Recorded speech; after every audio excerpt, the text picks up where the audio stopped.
Yes. Awesome. And then Landon and Jeanette, you guys can see the screen too. Yes. Yes. Perfect. Awesome. So we're excited to do today's class around advanced social media marketing. Chrissy will be leading the class, but I'll be tagged in here and there as she calls me up to the plate. And so we're excited to do this topic. So our previous classes, we're going through a marketing series. We're almost done with it, but this class is building off of our basic social media class. So um, it basically assumes that you have your Facebook page, you've created basic posts, you know kind of how to like market at least off the phone. But now we're going to take that a step further and utilize tools that will make your life much easier moving forward. So we're excited to talk about those things. Next slide. So this class is made possible by the Small Business Resource Center, and we recently had a new change, really recent. We're on day 17 of it.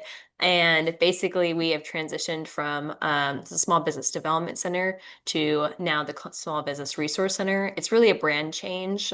So the SBDC model across the state of Oregon is moving to a regional model. And so they're going to have regions rather than county-based centers. And we really believed strong when we first started this program about 3 years ago to have it locally based. We actually called it the Small Business Resource Center first before we switched to SBDC's model. And so we really believe in local service. So we're sticking to that local service model and nothing else is changing. The services will continue on with the free business advising, these classes that are free. And really it's just a brand change. So we're excited for this new chapter moving forward. And just wanted to share that in case you were like, what is that new logo? So next slide.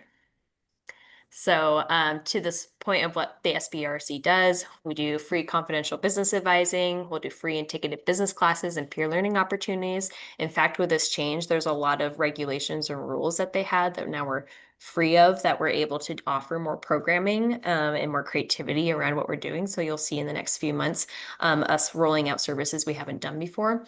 And then we also do resource connections. So if you're trying to connect with a local resource provider, we're happy to connect you. Um, I'm gonna have Chrissy talk about the next slide because I gotta go grab my laptop charger before my laptop dies. So Chrissy, can you take it away?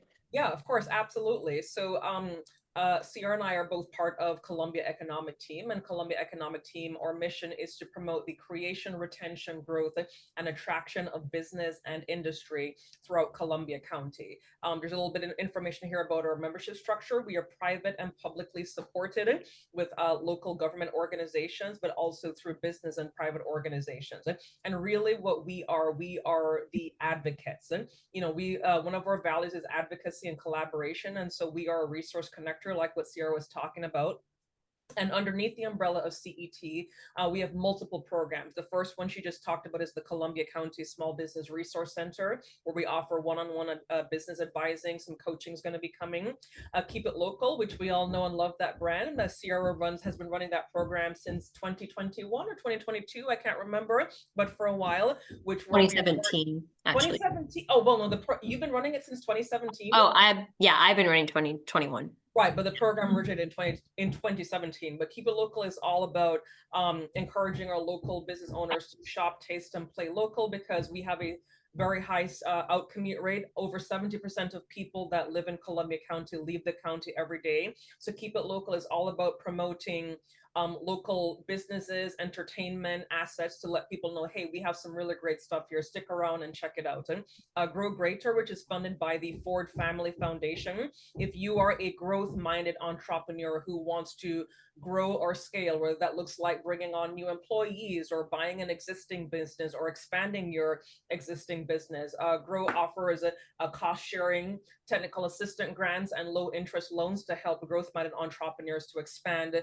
their business ideas. And then last but by no means least, CET is also the destination management organization for Columbia County. So we are the tourism brand, and that brand is focused on highlighting the assets, I was about to say digital, highlighting the physical assets that we have in Columbia County. So, our trails, our outdoor activities, even our entertainment style businesses and restaurants. So that is CET in a nutshell. Did I miss anything?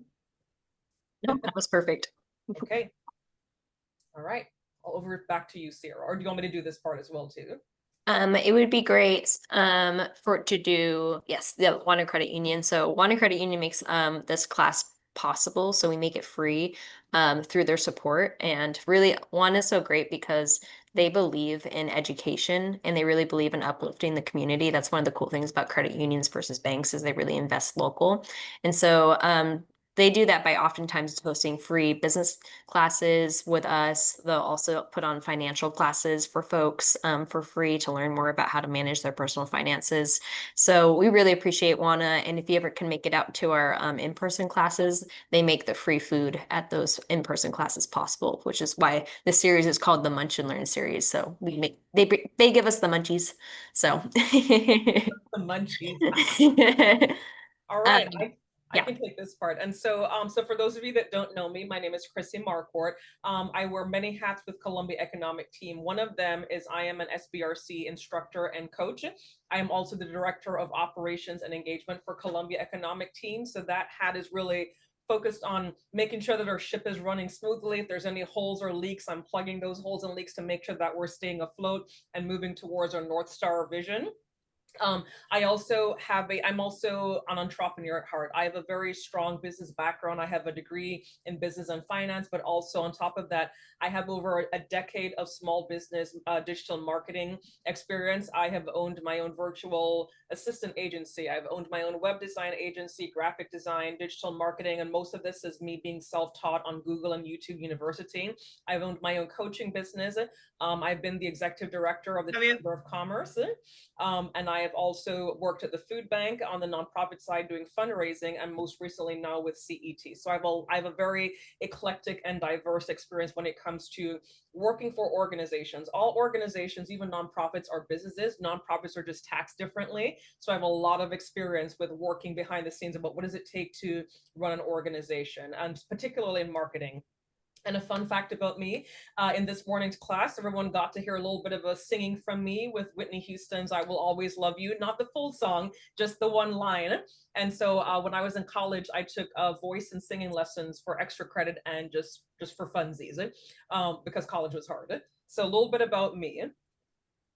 And so today's class, I'm being completely transparent, we'll probably not get through everything, but what we really want to share today is as business owners or as someone who is managing social media for an organization, whether it be for yourself or for, a business or anything, understanding how the algorithm works and knowing how to create and curate content to match the algorithm.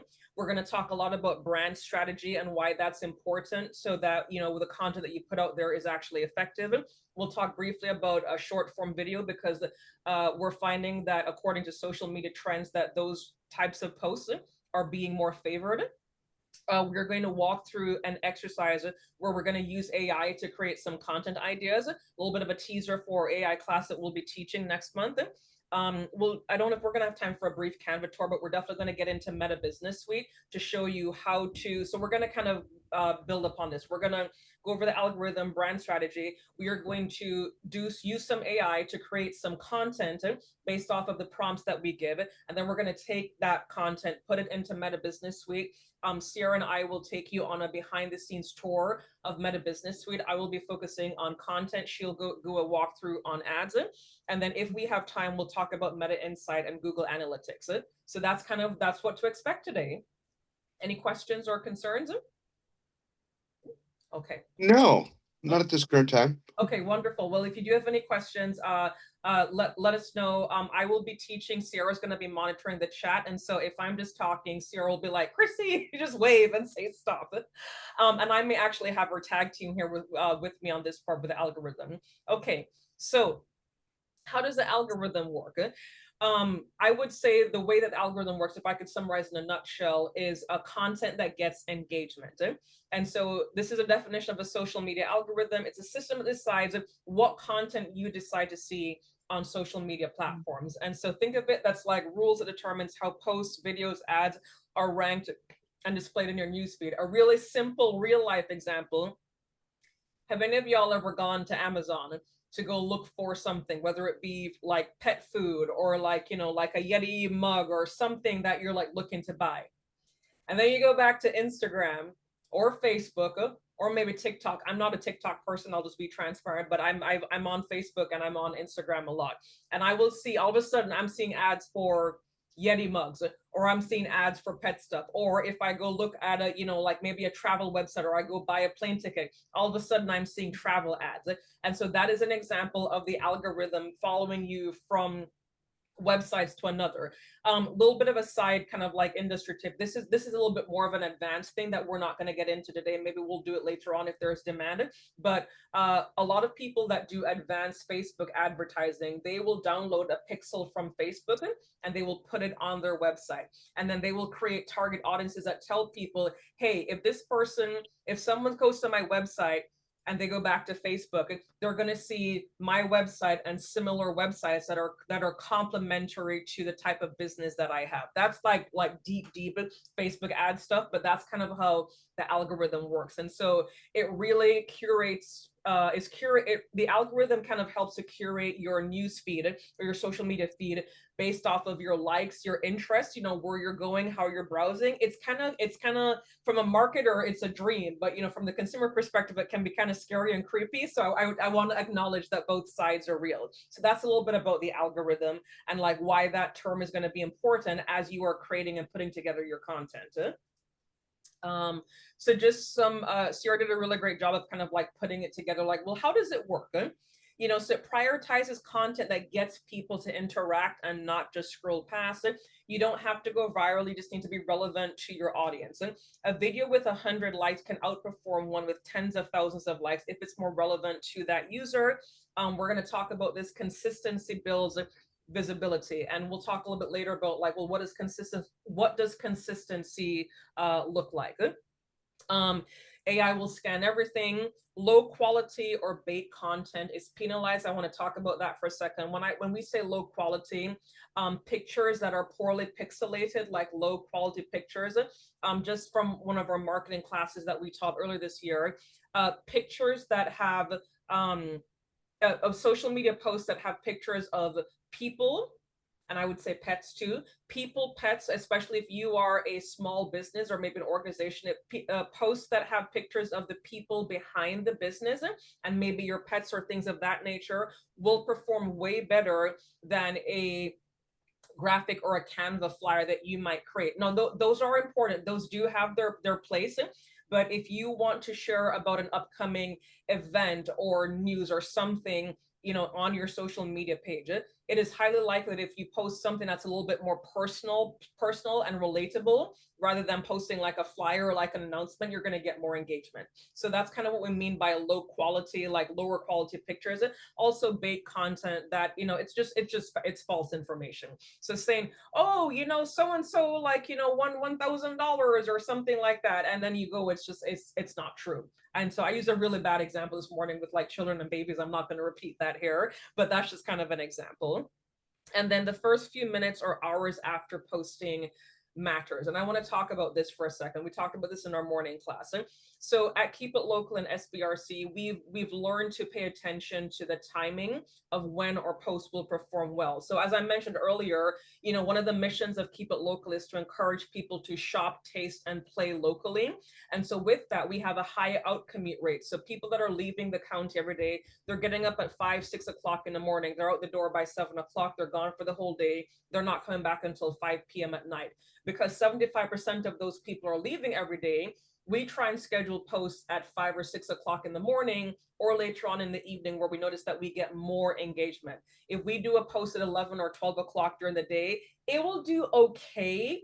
Afternoon, completely dead. If we post something at 3 o'clock in the afternoon, sometimes we'll just take it down because like it's not performing.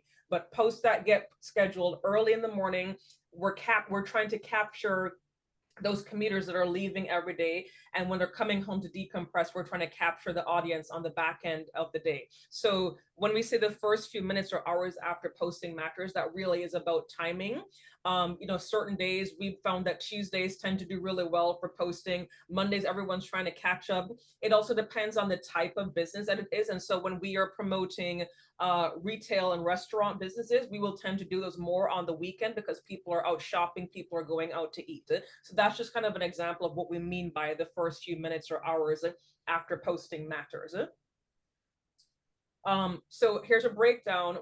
So for the purpose of this class, we're primarily focusing on Facebook and Instagram because Columbia County, everyone finds out about everything on Facebook. And so Facebook prioritizes connection. I'm sorry, does somebody have a question? No, Christy, I was just laughing because you said everybody finds everything out in Columbia County. It'd be via Facebook, and I just started laughing.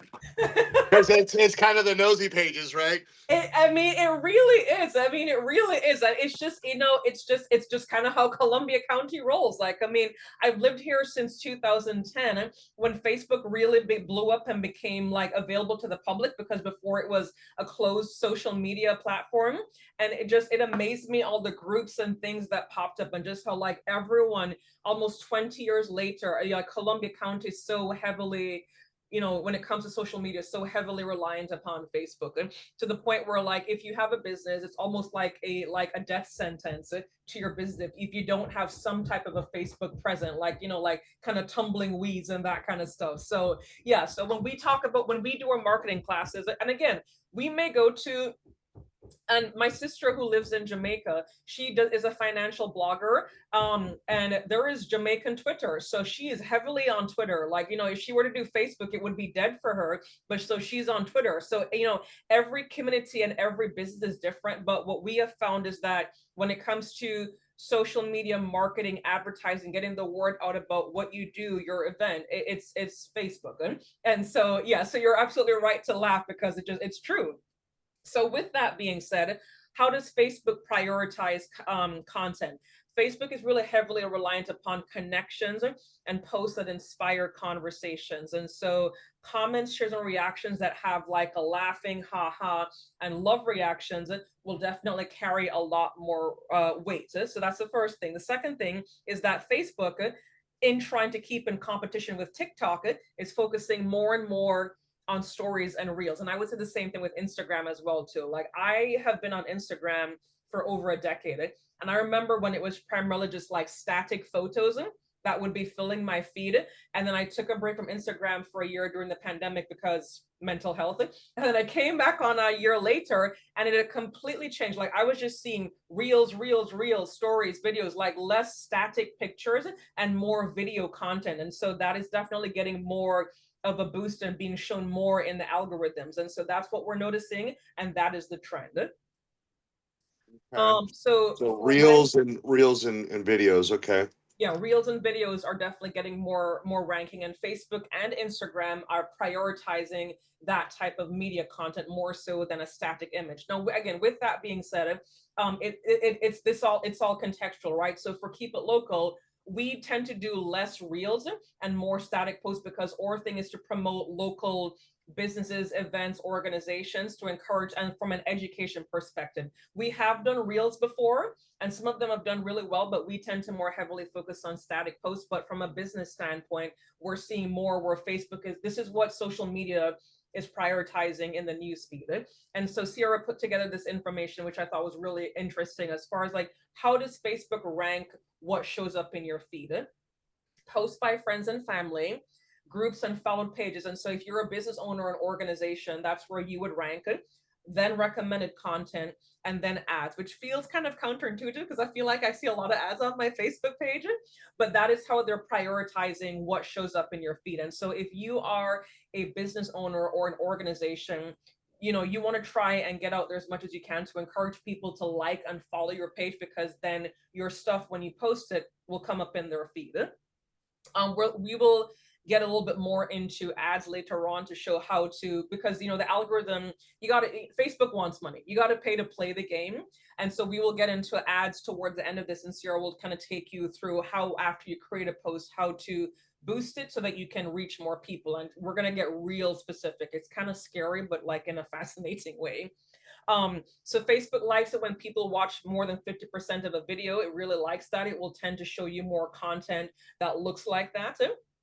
And so, and then, here at the bottom, AI will scan captions, hashtags, images, and locations to categorize posts and share them to the users. And so I have noticed, so here's kind of an example. So I don't know why, but like a lot, I like, my husband's like 6'1", my boys are tall, I'm one of like, 5 kids in my family, and I'm the short sister, and I'm like 5'5". My sister is 5'8". I have an aunt who's 6'2". So, I like watching videos with people who are like tall. It's always fascinating to me. So like I watched one video one time. There's this group of people called That Tall Family. The dad's like 6'6", the son's like 7'1", the mom's like 5'10", the daughter's like 6'3". And I watched that one video, and ever since then, my feed has been filled with like all these like tall people videos. There's this one guy who's like 7'1", his wife is 6'1", their 18-month-old baby looked like she's 5 years old. Like I'm like just, that kind of stuff. Or like those AI videos where they take like celebrities and like remake them, like, oh, like Alan Rickman as like Harry Potter or something like that. And so a lot of those come up in my feed as well too, because I think that's fascinating and I want to learn how to do that. More to come. Just as an example. Instagram does it a little bit different. So they prioritize the relationship with the poster. What we mean by that is the type of content that the user will usually engage with. And so if you're engaging more with reels and stories, that's gonna come up more in your feed. And Sierra, feel free to jump in here if I'm missing anything, because I'd love to hear your thoughts on this as well too.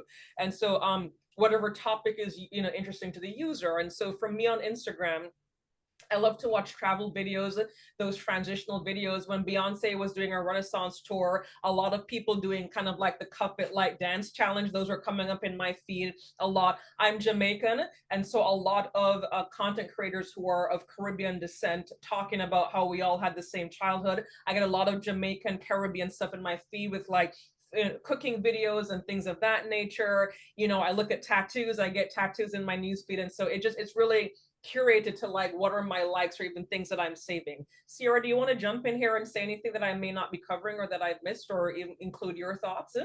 Yeah, just one thing I would really stress here is that Facebook, they're trying to get everybody to chat. And so that's what they love, the community boards when everybody's chatting about things on 4Cs. Like that's what Facebook wants to see. Instagram cares more about like, okay, I have this account that I really love following. And so I'm going to keep getting my inspiration from them. So I think from the business standpoint, like if you want to rank well on Instagram, you got to build a loyalty with your base. Yeah, 100%. Absolutely. Okay.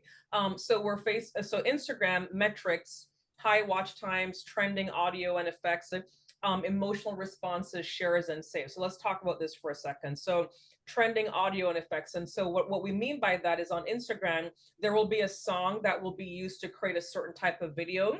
And then once people do that, then they will recreate similar type of videos, like using the same song or that visual audio effect. And so then those videos will get pushed up if like the same people are doing that over and over again. Emotional response, what we mean by that is how are people responding? And so if I come across an Instagram reel that has over 1 million likes and like tens of thousands of comments, there's something in that video that is resonating. So again, for me, Beyonce fan, her Cowboy Carter tour is happening right now. So I'm getting, my feed is filled with like thousands of people like posting videos from their trip to the concert with Beyonce and her daughter like dancing on stage and everything like that as well too, like thousands of comments. And so that's just kind of an example. It's being reshared, it's being saved in. And then AI is scanning like the hashtags, the image quality, those are still relevant, and it will help to categorize posts.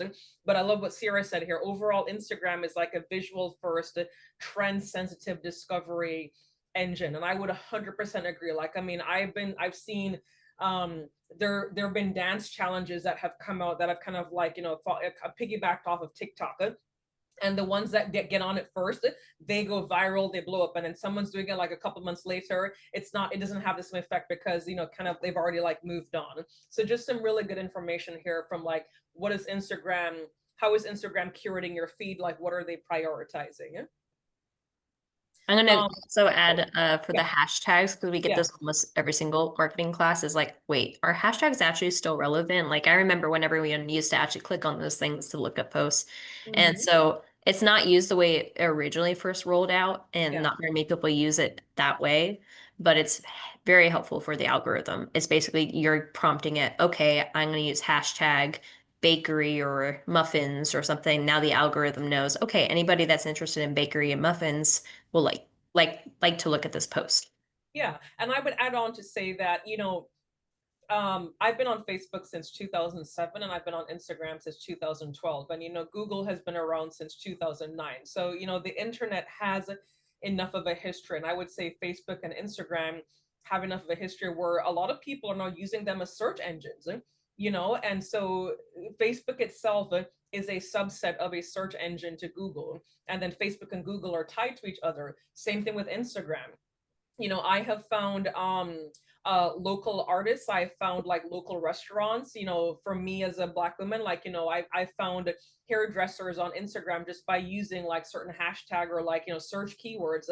And so I would definitely say that it's becoming more of a search engine, more so than even Google or alongside with Google nowadays. And so that's where those hashtags come in. And I would agree that they're not used the way that they were back in the day, but I feel like they still have some relevance. And then this page, we're not going to get into like read the whole thing, but and again, you're going to get copies of the slides when you're done. But this is kind of a breakdown of like, how are the platforms, how are they prioritizing content, what are the metrics that they're using to rank, and then the typical type of content prioritization. Like we mentioned, Facebook, it's friends and family, group following, suggested content, and then we've got a breakdown of Instagram, TikTok, Twitter, and LinkedIn.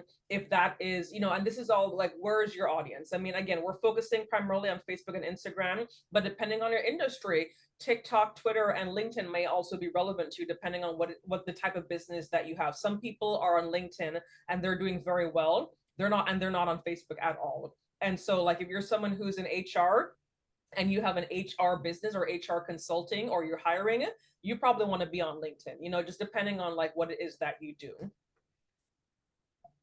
Okay, move on to the next. There we go. Okay, so let's pause here. Jeanette and Landon, like anything that's standing out to you or surprising you? Is this new information? Is this like, yeah, I kind of figured? We'd love to hear your thoughts if you want to share. No, this is not new information. These are struggles I think that any new business owner is gonna basically experience. Yeah. And every single last one of us that has a business needs to have a social media page. And none of us wants to manage that. Let's be honest. Nobody wants to spend any more time on social media than we have to. Yeah. So I think for us, we just want to learn how to basically get these algorithms set up to where we can make our quick reels, quick posts, and use the AI content to basically help us create more traffic. Yeah. And, because in my business, being a home inspector, there's only so much I can do as far as getting into somebody's, becoming part of somebody's real estate transaction. Mm-hmm. I got to get into the offices, all that kind of stuff. Well, have you tried to get into a real estate office anytime? Yeah. They're not open. Never open. Yeah, they're not open. And so I got to go hunt these people down on the weekends and hit them over the head with a stick and be like, I'm here. You guys told me you wanted me to start this business. Yeah. And then nobody calls me. Yeah. So, yeah. And I get most of my business not actually even from real estate agents. Where does most of your business come from, out of curiosity? Straight from Google reviews and traffic. Wow. That's awesome. I had my conversion with Meta.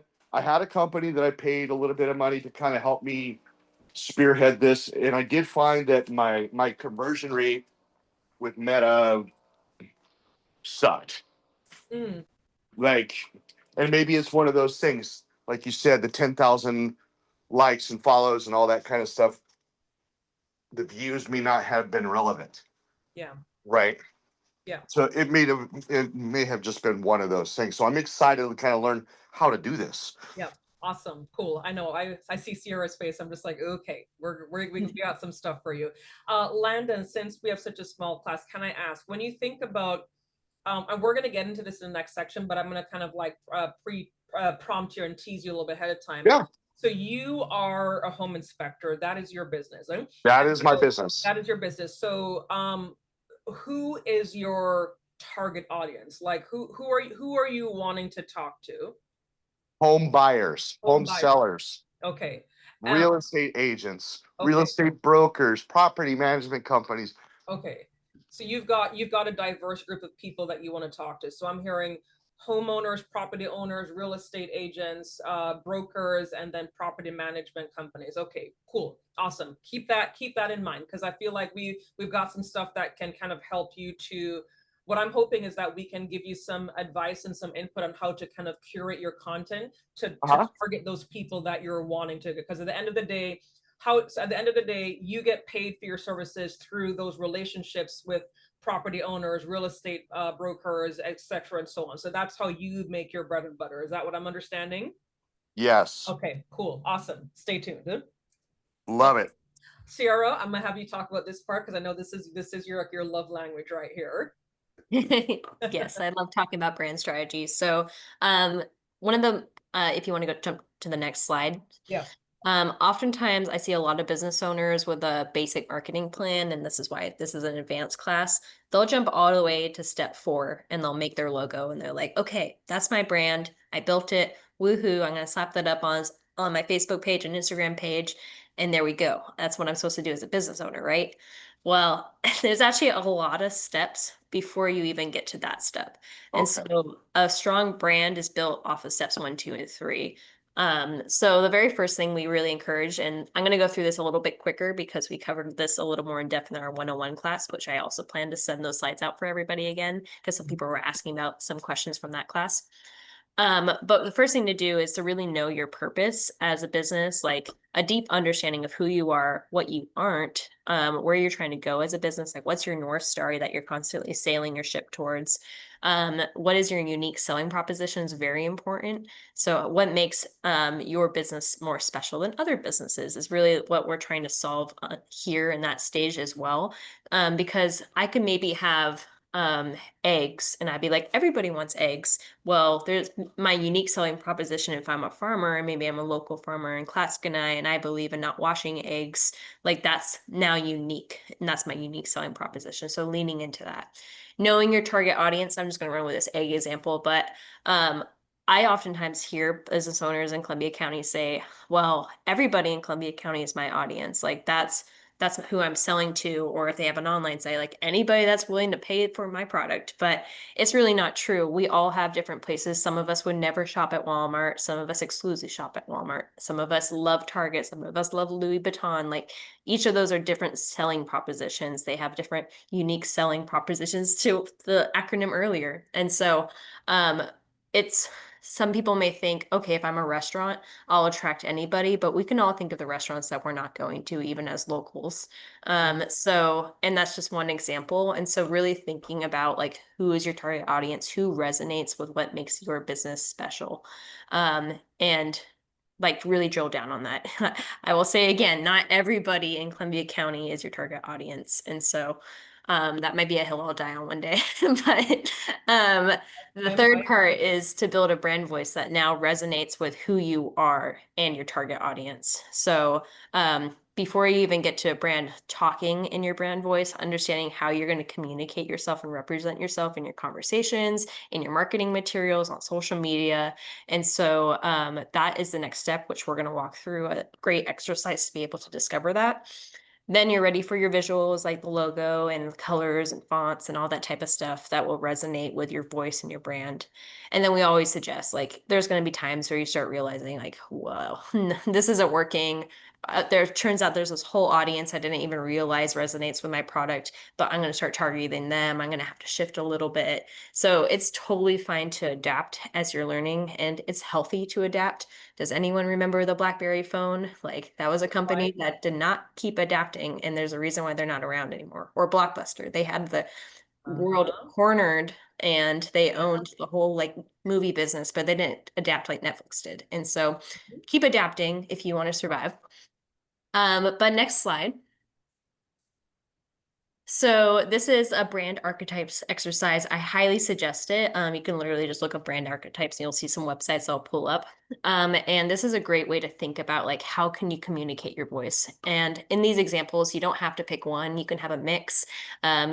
Kind of to, as Chrissy said, like maybe you have a primary and then a secondary, as she mentioned in our earlier class.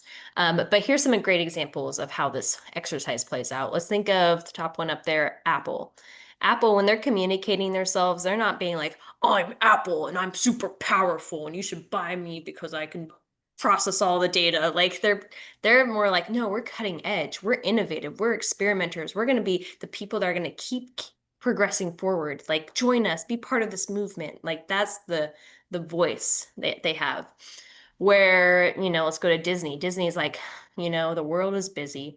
Come to a magical land where you can like unlock your inner child and have fun and play around and laugh. And that's the voice that they're communicating. And so if you really want to go beyond the basics of just like throwing out posts and stand out and resonate with your audience, a great exercise is this brand archetypes. So you can look here on this list and maybe pull out some that stand out to you, or maybe the specific words kind of after these bullets, maybe that resonates with you more. But that's a great way to go forward. So for Keep It Local brand, what we do is we consider ourselves partially the sage. We're passing on information and educating people the importance of supporting local. But then we're also, being a caregiver, like really passionate, welcoming in our community. And then a little bit of the everyman. Everybody is able to relate to these different businesses. We cater to that. But that's a bit of our style. It's going to be different and unique to your business. I liked one of the business owners this morning. She was talking about how like she's a watercolor business, but she loved the idea of being like the jester, being joyful. And I think that there's creative spins that maybe you wouldn't have thought of for Yeah. your business, but your brand voice, going back to unique selling proposition, could be a way to become more unique in a competitive marketplace. So next slide. Yep. Oh, It's pointing the other way. Yep, there you go. So for both Landon and Jeanette, what brand archetype do you feel like kind of resonates with your business and why? I'm gonna go back to the slide so y'all can take a look at it. I'll go. I chose Sage as well. And also I like creator and just innovation and imagination. You said two, so out of those, but then again, I go back to the everyday man as well. Okay. Yeah. So I'm hearing that there's possibly three potential archetypes for you: the sage, the creator, and the everyman. I would love to hear a little bit more about what about those archetypes is resonating with you and your specific venture. Well, maybe because that's how I see the purpose of my business, of what I'm trying to do. And so those types of brands, or the type that called out, that resonates with me. Yeah. So that's what I want to do. Like you guys are, I want to educate. I'm also about honesty and belonging. And that's because I'm doing something locally. And then innovation for me is that's who I am. And so I'm by trade a creator. So I just think, when you're in business, you kind of bring in what yourself into your business 100%. and your background and everything. So that's why it would resonate with me. 100%. Thank you. Landon, any thoughts on this? For me, I think I resonate a little bit with the everyman, caregiver, creator, as well as Sage. Okay. A lot of sages. I love it. I love it. Awesome. Yeah. Lots of education to do. Yeah, for sure. And Landon, just kind of thinking about you, you are a home inspector. We talked a little about your kind of, and I asked you, okay, who's your people? And you know who you're talking to. You're talking to anyone that is potentially connected within the real estate business, because you're coming into people's homes, you're inspecting them. So I imagine there needs to be a certain level of trust there, because not everybody can go into anybody's home, right? And so on and so forth. And so what is it that makes you unique as a home inspector versus anybody else that might be a home inspector in Columbia County? And if you don't know the answer, that's fine, but that's just a question that I want to plant in your head. So other than the fact that I'm not old and cranky, like most home inspectors. So one of the things that I noticed that with most home inspectors, they're not actually there to serve the client. They're just there to basically be there for the home, present the report, do their job, and get out. Where I find that a lot of home inspectors really fall short is that personal one-on-one connection with the customers, because a lot of times when you buy a home, that is the most expensive thing that you're ever going to do in your life, and most people may only do it once. Mhm. And so they want to make sure that that investment is going in the right direction. And so adding a little bit of a personal touch and just actually just caring Yeah. and Yeah. being willing to communicate and just be transparent with the buyer, and not letting the real estate agent kind of walk over you just to get this sale done. It happens more than you think. 100%. Definitely seeing the everyman come up in that answer with that sense of belonging, and the sage as well too. And also something that you just said earlier too, I would even say like that there's some safety there. Like I feel the compassion caregiver as well too. But I'm also hearing that you really want to make sure that your clients, or that the client, which is the buyer, the home buyer, and you have multiple clients. Like, you have the client that is the real estate agent, who there has to be a relationship of trust there, so that this person can keep coming back to you and trust that you're going to do a good job. But then there's the buyer. So even though you're not getting paid from the buyer, you're getting paid from somebody else. But well, I guess you are. But I mean, but you want to make sure that there's a level of trust there to make sure that the home buyer is taken care of. Because what if they may only buy the house once, but what if their cousin Freddie needs to buy a house? Freddie you're gonna pass on Freddie's information to you, like. Correct. Or what if, like, they have a friend or someone, or what if they're, hey, we have a vacation home, they go and call you. So I'm hearing to that part of I imagine that part of your business is, referrals and like word of mouth. And so there's that deep level of trust, but also making sure that you're taking care of the customer. So anyway, I'm sure we could continue on and on, but Yeah. great answer. Thank you. But just something Yeah. to think about, like, like Sierra said, not everybody in Columbia County is your customer. And how do you differentiate yourself from other people as a home inspector? So great conversation. Thank Yeah. you for that. One of the things also that makes me a little bit different is my forward thinking about technology and bringing technology forward in Mhm. the inspection process. Like I've done stuff like already we're working on creating an app, this sort of stuff. I've put together home binders, all kinds of weird stuff. And some of the tools that I want to buy, I can't afford quite Yeah. yet. But Yeah. when they come, I'm ready. 100%. Everything that you just said right there, and that you shared with us in the past 5 minutes, that is a part of your unique selling proposition. Like, I want to just kind of tag onto that. There was a woman in our class, it was Jessica from Wigglebutts, Sierra. She was talking about how she's a dog groomer, but she's not just a dog groomer. Like, this woman is like a sage dog groomer, because she literally said, I can look at your dog's paw and tell you what muscles are. What was it that she said? It was magical. But she basically said, Yeah. I can look at your dog's paw and tell you what's not working, like both internal and external. Like, I can do this, I could do that, I can something about cortisol levels. And I was just like, I'm blown away. So that, Also, that's, Chrissy, yeah, no, that's for fine. time, we have about 13 minutes, so. Okay, yeah, I was like, okay, we time. So moving on. So you've all picked a brand archetype, so just kind of keep that in your mind. Like, I heard you both say sage and everyman and innovator, so just pick a brand archetype. And then the next part we're going to move on to is like creating some AI content. Then we're going to jump into Meta Business Suite, because I want to be mindful of time. Real quick about short video form. Sarah, can you just touch on this real quick, please? On short Yeah, I'll video go for it. form? Yeah. Yeah, so next slide. So just some quick tips around short form video. It's really important to capture them in the first 3 seconds. There's my typo, so you can always know this isn't made from AI. But yeah, the first 3 seconds. I made this mistake when I first started Keep It Local advertising. When I was doing some videos, I would be like, hi, my name is Sierra, and I'm from Keep It Local, blah, blah, blah, and like lost, in the scroll. And so you just kind of want to jump right into it and start talking about what you're sharing. Vertical is the way to go for the post. People like videos showing off on the whole screen. Yes, you can post horizontal videos, but it just doesn't perform as well. And really 30 to 60 seconds is the sweet spot. If you can get less, that's also great, because our attention spans are getting shorter and shorter as a society. Additionally, adding captions is a growing movement, and basically every single post that you have, if you're talking, you should really add captions. It wasn't that way when Reels first started coming out, but I think just for accessibility point, and also people like to focus on something and be kind of told what to do with their limited interactions and time of focus. So that just makes it easier for folks.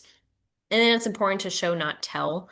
It's really just a good piece of advice for anything that you do, but to show off your product, to show off your service. And that can look like if you're a service-based business like you are, Landon, maybe having some of your clients talk about it, or you do the behind the scenes of like what goes into a home inspection or something like that.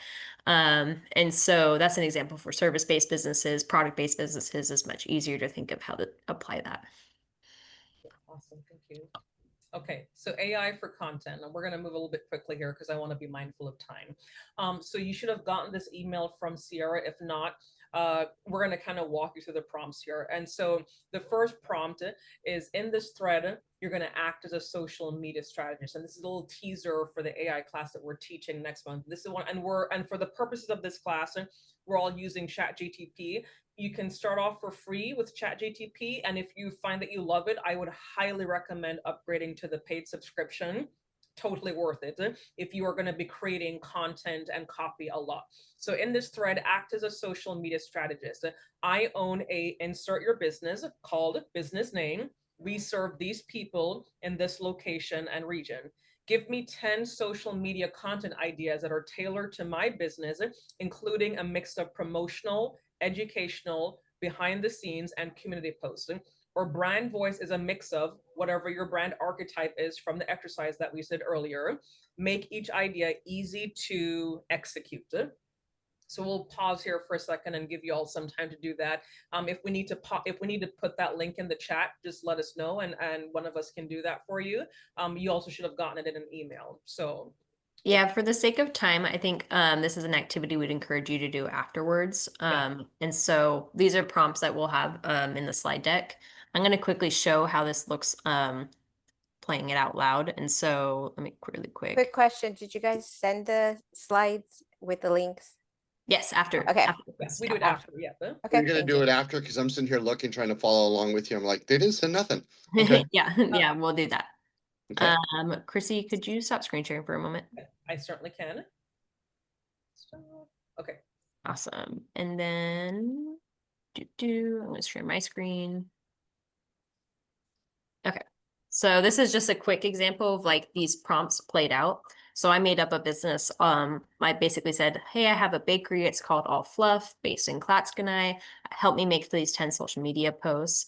Then it spat out, here's some ideas. You can have a treat of the week, behind the scenes, post $5 trip, but Fluff It Up Fridays, which I thought was kind of funny. Mystery flavor polls, meet the makers, local love shout outs, snack packs. So as you can see, there's a lot of ideas that it spat out here. Then when I use prompt 2, okay, I really like that Fluff It Up Fridays idea. Could you give me some 10 post ideas with actual captions that would play off that idea? So then I was like, oh, totally, I can do that. So the first one was like croissants wearing sunglasses, or a cookie with a bite missing and a dramatic filter saying that awkward moment when you say you just take one bite and now it's a crime scene. Don't worry, we have more. That was the one I thought it was the funniest in here. Yeah, I So like I that kind of one. I ran with Did it. you choose the jester as the brand archetype or one of the brand archetypes? I don't think you mentioned that. Huh? Yep. Yeah, I think it was Jester was one of the ones I chose. Yeah, because Okay. I was like, Jester and explorer. Okay, cool. yeah. And so then as I scroll down, and whatever prompt you put in for your brand voice or instructions that you train the AI on, it'll start talking like your business that way. So I ran with that word cookie scene, and then I was like, okay, I need help with an image for my social media post. So then I said, please create a realistic image of a chocolate chip cookie with a bite taken out of it, section it off like it's a crime scene to match this idea that it gave. And then that's the image it created. So AI is pretty cool. Come to the AI class next month and we'll help your life become much easier. All right, Chrissy, slides back to you. Okay. Let me pull this back up. Okay, hang on, please. All right, stand by, tech issues. And I think Chrissy has, will need to jump around 7, but I can stay on a little bit afterwards to carry off the rest of this class if we need. If you guys want to stay afterwards, I'll also do it for the recording. Thank you, Sierra. Okay. So just for the purpose of time, we're just going to jump straight into Meta Business Suites. And so we're going to take you behind the scenes. I'm going to show you the content piece and Sierra will do the ads piece. So let's do that real quick. I'm going to get out of the presentation and go to social media. So again, this class is assuming that you've already created a business page and that you have a business page. And so log into Facebook and then log into your business page. And to do that, simply just click on the bubble. If you're logged into your personal, switch over to click on the business and switch over to that. So this is the Columbia County SBRC business page. If you look on the left, on my screen is the left hand side, there's all of these additional options here. And so I'm going to click on Meta Business Suite. And this is where we do all of our social media post creation. We create the ideas outside of Facebook using AI, but this is where I primarily live when I'm helping out with social media. So I help Sierra with Keep It Local, SBRC, and then our other 2 platforms or programs, Grow Greater and CET. So these are all the posts that we have scheduled out already that have already posted for the week. And from here, to do a post, you can click on create a post, or you can create a story or a reel if you've made a video, or you can create an ad. And just really quick, this particular part on the side panel is called the planner tool. It's one place you can schedule posts. Yeah, absolutely. There's a few other places, but this is kind of where I go to. So let's say that we wanted to, so Sierra, kind of using your example. So let's say that I wanted to schedule a post to go out tomorrow. Real quick here, if you see, this has been curated to our social media page. And so it tells us that 10 a.m. on Instagram would be a really good time for us to post it. So I'm going to click on schedule and click on schedule post. For that to come up. And I also want to just stop here and point this out as well too. So under active times, it will give us recommendations that based off of your news feed that these days and these times, and depending on the day of the week that you're posting, would be a good time. And so, as I mentioned earlier, we have that high out commute rate. So if we're going to post something on Facebook, it recommends that we post it tomorrow morning at 5 o'clock in the morning. So that way we can capture those people that are getting ready to leave the county to go to work, or to, maybe it's the weekend, they're heading out of town for vacation. If we wanted to capture someone today, the best time would be in like 6 minutes, because it's 7 o'clock and most people are at home decompressing, except tonight, most people are at the fair, and so this gives you some ideas, because you're like, well, when do I post it? These are some suggested ideas, and we found that it works pretty well for us. And so this is just kind of an example of how you can kind of begin to train your social media page to make it work for reaching your intended audience. And I want to highlight this right here. Recommendations are based on when your followers were most active on Instagram and or Facebook respectively in the past day. So that's how it's coming up with that time. And then same thing down here. Okay. So let's say I'm finding it really hard to believe that I'm most active at 5 o'clock in the morning. That's ridiculous. Nobody's So, okay, so let me talk to that for a bit. And so we will post it at 5 o'clock in the morning. We don't believe anyone's actually online at 5 o'clock in the morning, but what that time is that it gives it enough time to actually circulate throughout the days. And so between 5 a.m. and 7 a.m. when like people are waking up, they're getting ready, they're brushing their teeth, they're making their morning coffee or tea, they're getting on their phone.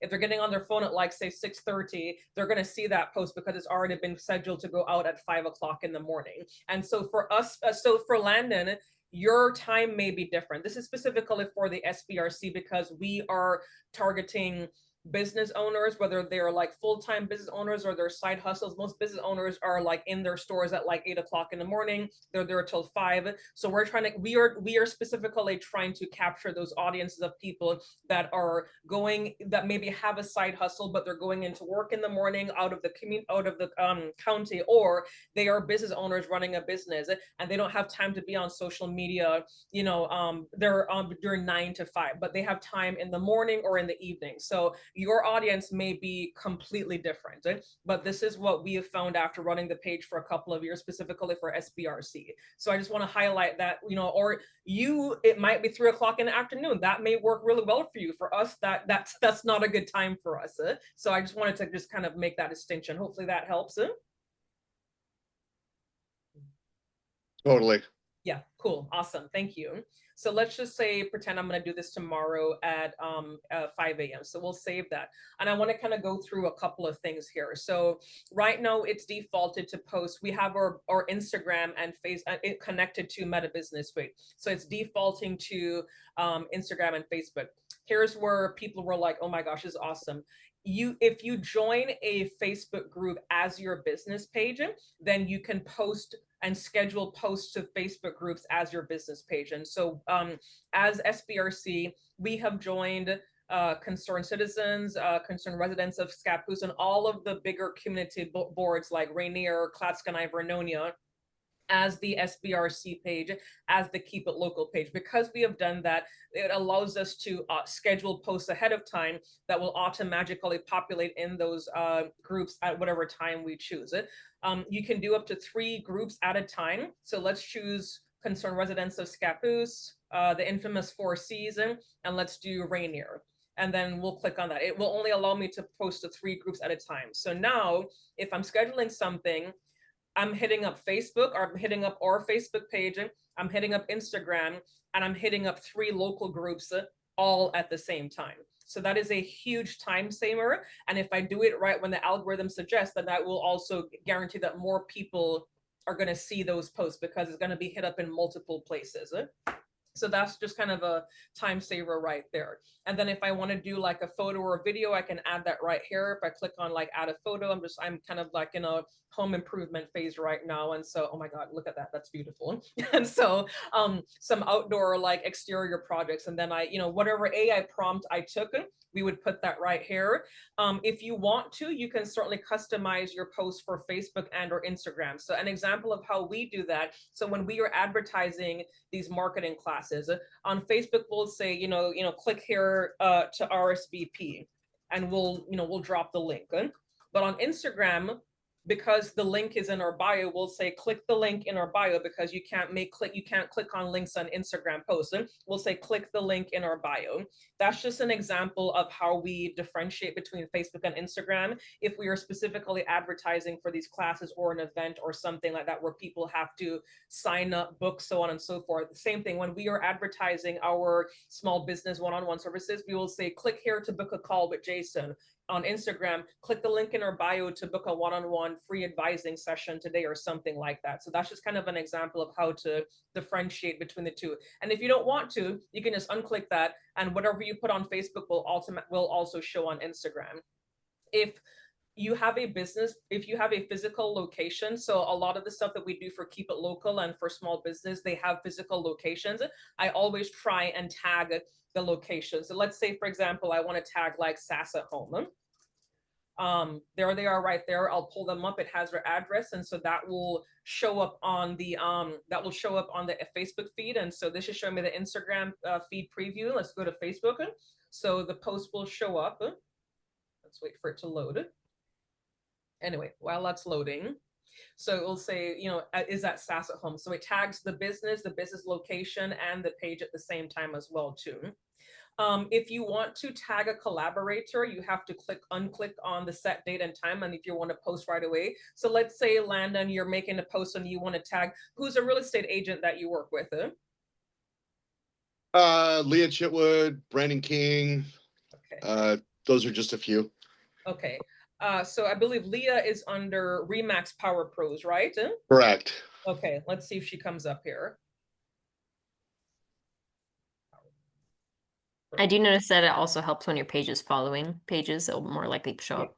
Yeah, so it's not coming up here, but that doesn't mean that the page isn't in existence. So, but if your page is following their page, then that will make it a little bit easier. If the collaborators thing doesn't work and you want to say schedule ahead of time, you can also click on the @ symbol to tag a page that you want to like highlight. So let's see if that works here.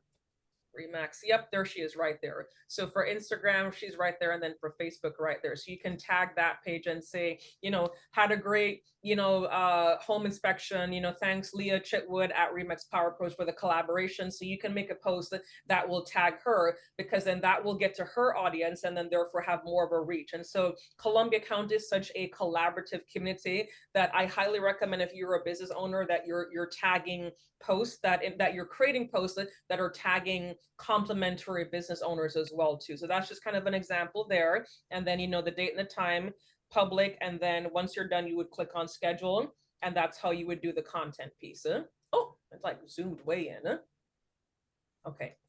Sierra, I want to kick it over to you to do the ads piece, and I recognize that we're over time, and so I will need to jump off. And so thank you, Jeanette and Lannon, for being here. I'm so sorry. Yeah, I wish I would have went to the one this morning. I wish I could have went.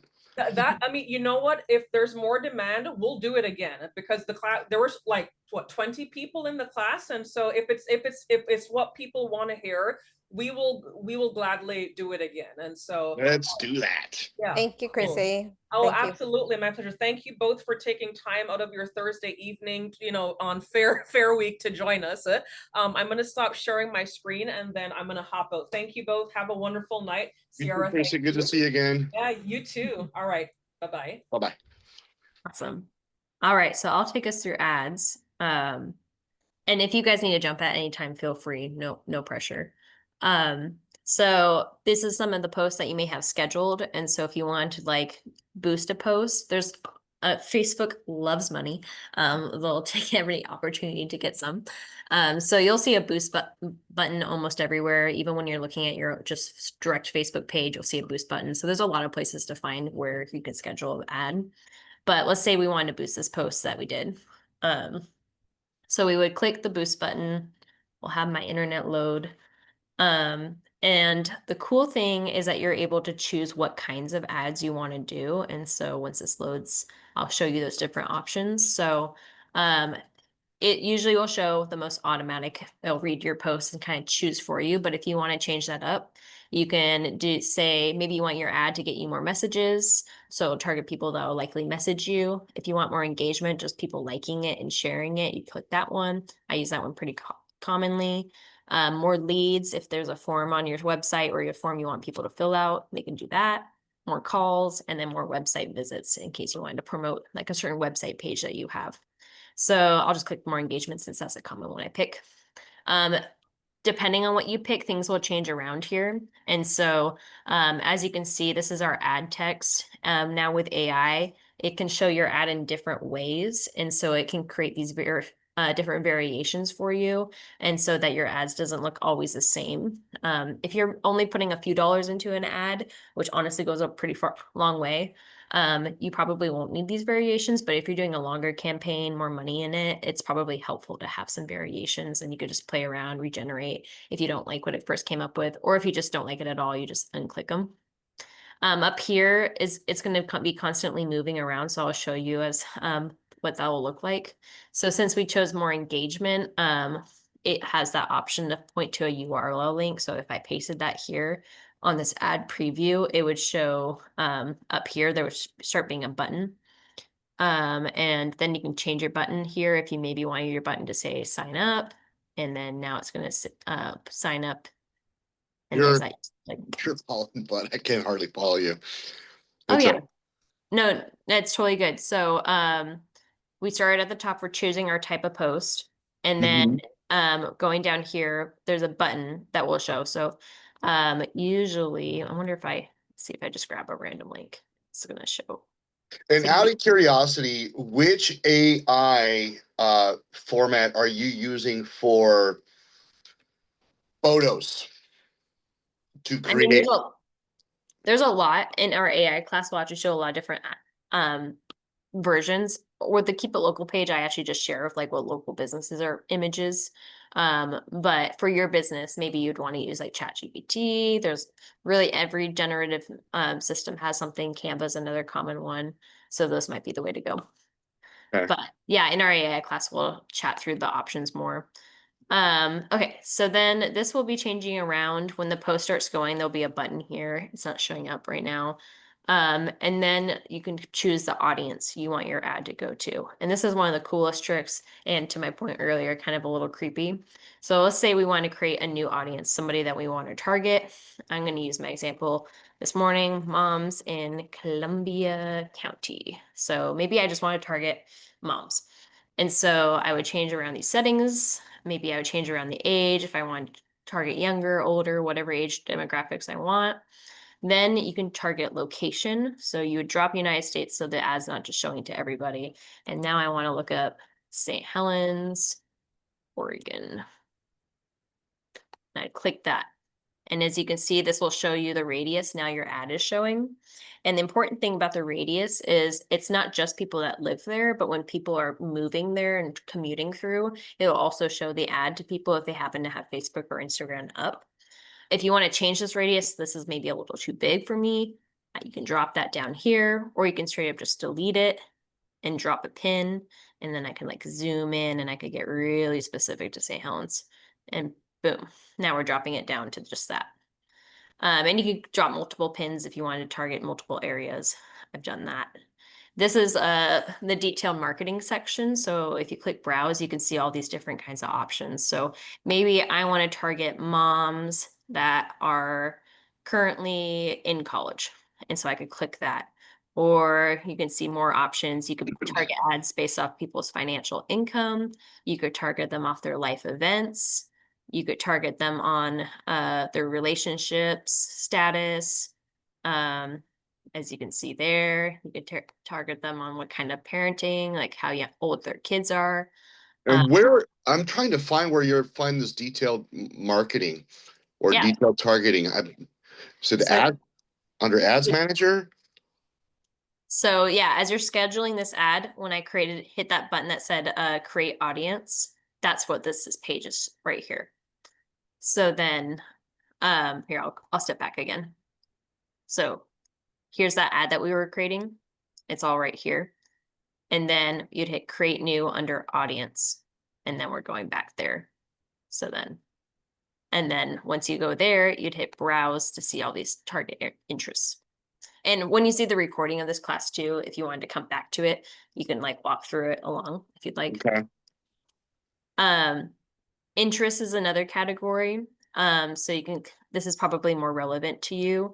Maybe you only want to target realtors, like real estate is actually one of those options right here. So now you're only targeting people that are in the real estate or interested in the real estate industry. And so that's probably relevant.